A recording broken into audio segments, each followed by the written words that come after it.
Have you ever hit a birthday or some other date that's supposed to mean something and thought, shouldn't I already know what I'm doing with my life by now? Turns out almost nobody actually does, no matter how sorted their life looks from the outside. This is Max. It's his birthday.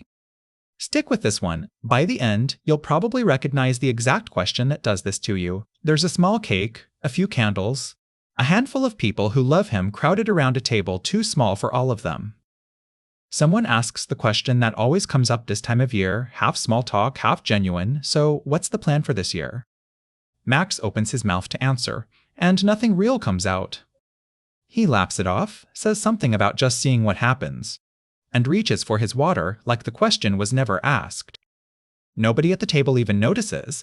The conversation's already moved on to something else before he's finished his sentence, but Max is still holding the question exactly where it landed.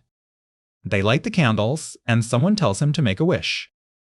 He closes his eyes, and for a second he can't think of anything to wish for. Nothing that isn't embarrassingly small or impossibly vague. He blows them out anyway, and everyone claps, and the cake gets cut.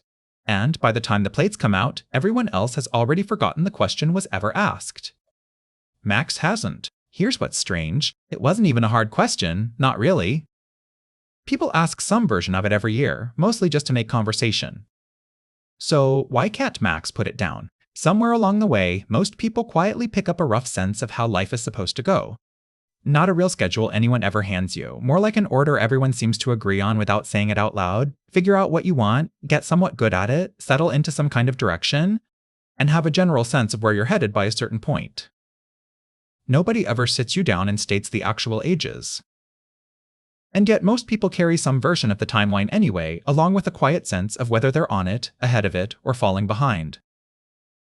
Researchers call this a social clock, an internalized sense of the right time for life's big steps, absorbed from family and culture, rather than handed down as an actual rule.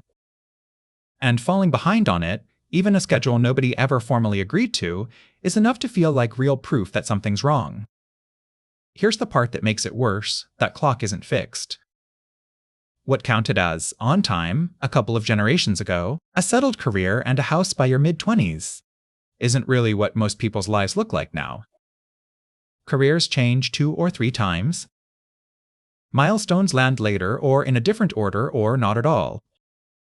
The actual timeline has quietly shifted. The felt pressure hasn't caught up to it.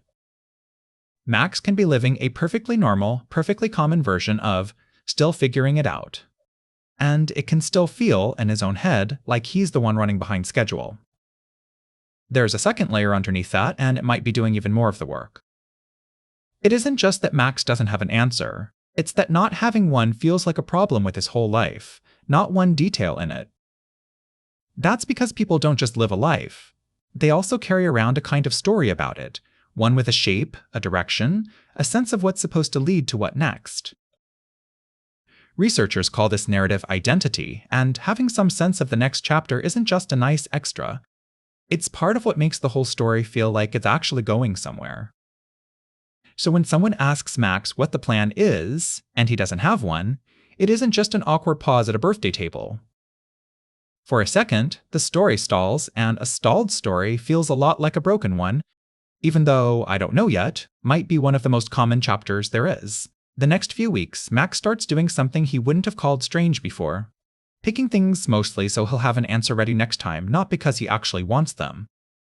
A course he signs up for because it sounds like a direction, not because it interests him. A 5-year plan he writes out one night, half convinced by his own handwriting, mostly because a blank page felt worse than a bad plan.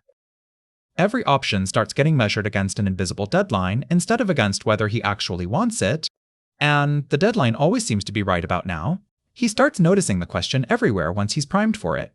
A form that asks for his current goals, a relative's holiday message, an old classmate's update, each one landing like a small test he might fail.